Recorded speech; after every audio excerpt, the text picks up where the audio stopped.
Friends, tell me, wasn't it a machaya seeing the children this evening? We have just seen a miracle. The miracle of the world's oldest religion become young again in the faces of our children. Tonight, we saw the Jewish future, and it is singing, and it is smiling, and that is due to Harkan Hillel. Kol hakavod. I salute Rabbi Sacks, his incredible team of teachers, the great governors, the benefactors, the parents, but above all the children. This is a school of which you, as a community, and we, as the Jewish people, should be proud. Friends, the children, on Friday morning, gave Elaine and myself a most beautiful present. You're going to see it soon. They made a video for the iPad.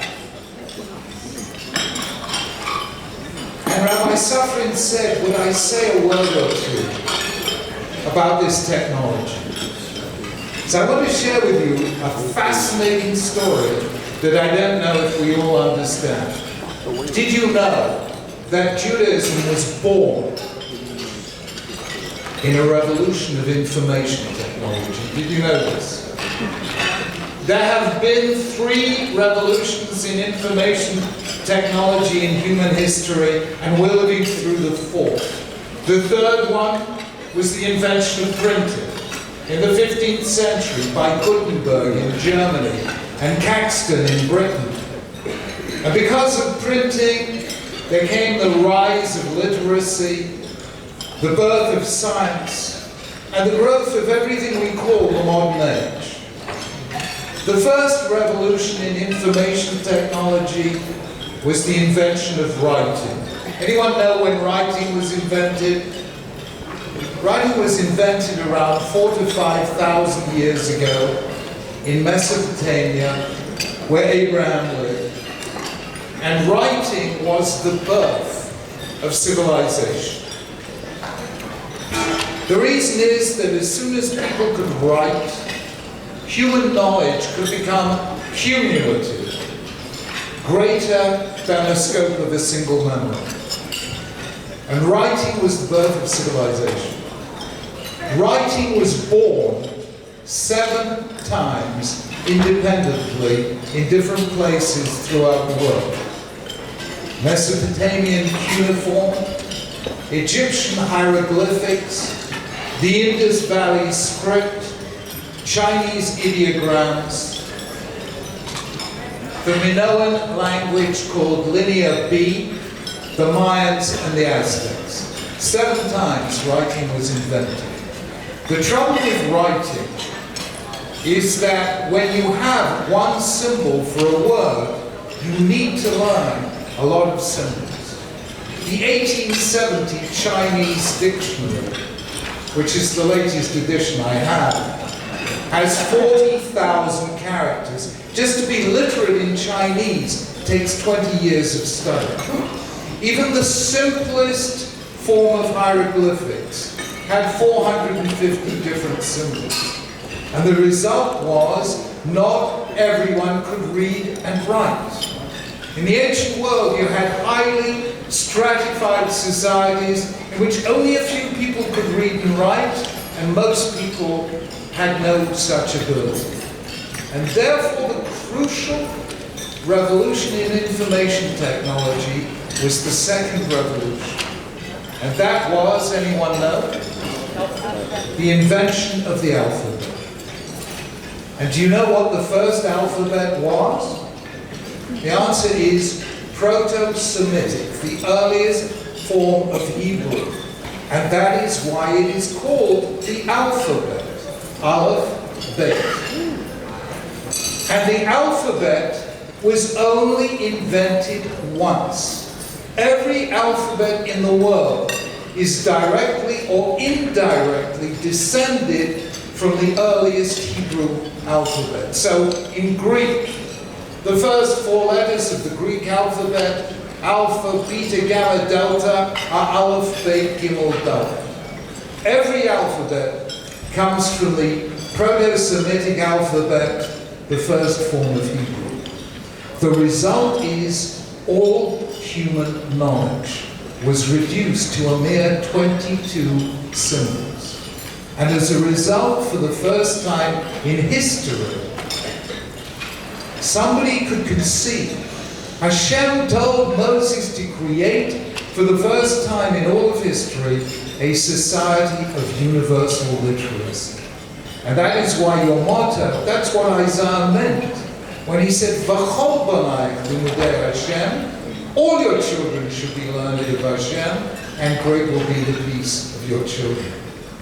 If you look in the 8th chapter of the book of Judges, Gideon, who is about to fight the Midianites, takes a child at random in the street and asks him to write down the names of the leaders of the town. And the child writes down 77 names. More than 3,000 years ago, Gideon could assume that any Jewish child at random in the street can read and write. 3,000 years ago. Do you know when universal literacy came to England? In 1870. Judaism was 3,000 years ahead of the rest of the world. And the result was that Judaism became the only civilization in all of history that predicated its survival on education. The Mesopotamians built ziggurats, the Egyptians built pyramids, the Greeks built the Parthenon, the Romans built the Colosseum, and Jews built schools. And that is the reason. And that is the reason that all those great civilizations, the superpowers of their day, are no more, and we can still sing with our children, Am Yisrael Chai. Now, those were the 3 great revolutions in information technology. And now we are in the midst of the 4th. It is absolutely fantastic. What a revelation. Steve Jobs comes down the mountain with the 2 tablets, the iPad and the iPad mini. It's fantastic. And I discovered this a few years ago when you had do you remember in New York there was a volcanic cloud. We were stuck in New York for a couple of days, Elaine and myself, and we were spending the time making some educational videos. We thought Hashem wanted us to do something with these days. And the filmmaker's 3-year-old son was playing with the iPad. And I have never seen technology that is so child-friendly in all of history. Our children love it, and you are soon going to see a video made by the children of Harkham Hillel, which show how much they love this new technology. Can you use it? I'm totally technologically challenged. My phone gives me an inferiority complex. I've just had a new iPhone which has something on it called Siri. Have you come across this? You ask it questions, whatever you ask it, it gives you an answer. They tell me that Google are just currently working on a Jewish version called Rebbe, and whatever you ask it, it gives you the following answer. Rashi says yes, Tosafot says no, and the Rambam says maybe. But I tell you, it is no accident that Jews played a major part in creating this technology. Sergey Brin of Google once said to absolutely true, said to a journalist in London that he came from one of those Russian Jewish families where they expected even the plumber to have a PhD. And Mark Zuckerberg, what a Jewish thing to do, you know what I mean? You have a row with your girlfriend and you go home and you create Facebook. I mean, you know, that's a really It's a terrific Jewish thing to do. Jews help make this technology. Let us use this technology to make Judaism live again for our children, so that the joy they get in using it helps to fulfill the mandate of Hakam Hillel to teach, to empower, and to inspire. Friends, this technology, all of it, was born here in the West Coast of America.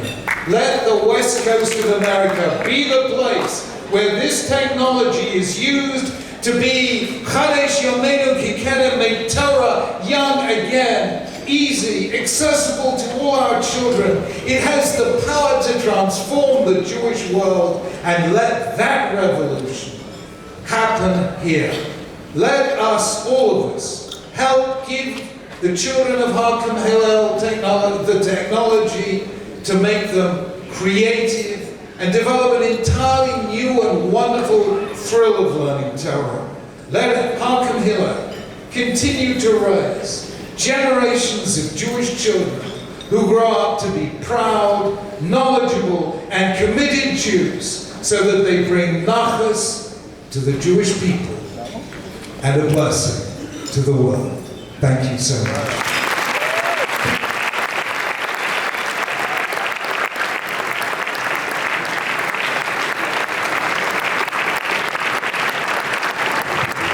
Ladies and gentlemen, Rabbi Lord Jonathan Sacks. Let's hear it for the Rabbi.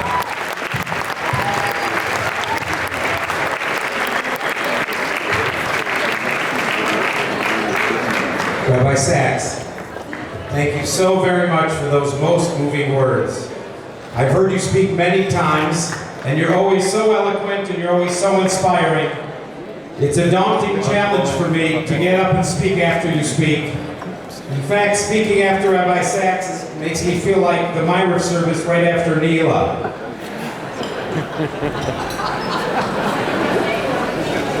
We are really proud to debut tonight a video produced by Hillel students as part of our drive to transform education through technology. Under the tutelage of Rabbi Zach Swigard, the current 7th and 8th grade students put together this entire video. We are pleased to recognize those that are here tonight: Luria Shariki, Adir Samad, Oz Batach, and Amir Maman. It's apparent that the students at Hillel have heard Rabbi Jonathan Sacks' words of encouragement about embracing technology for the good and are doing